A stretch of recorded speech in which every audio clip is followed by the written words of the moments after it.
স্বাগত আলপনা নিউজে। সঙ্গে আছি আমি আশা সিদ্দিকা।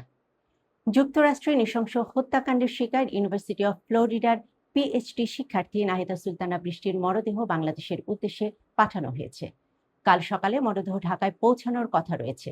ফ্লোরিডার অরল্যান্ডো আন্তর্জাতিক বিমানবন্দর থেকে স্থানীয় সময় বৃহস্পতিবার রাত 8টা 50 মিনিটে নাহিদা সুলতানা বৃষ্টির মরদেহ বহনকারী এমিরেটসের EK-0220 ফ্লাইটটি ঢাকার উদ্দেশ্যে যাত্রা করে।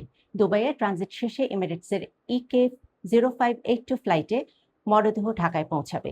যুক্তরাষ্ট্র থেকে মরদেহ বিমানে তোলার সময় অরল্যান্ডো আন্তর্জাতিক বিমানবন্দরে মিয়ামির বাংলাদেশ কনসুলেটের একজন প্রতিনিধি উপস্থিত ছিলেন।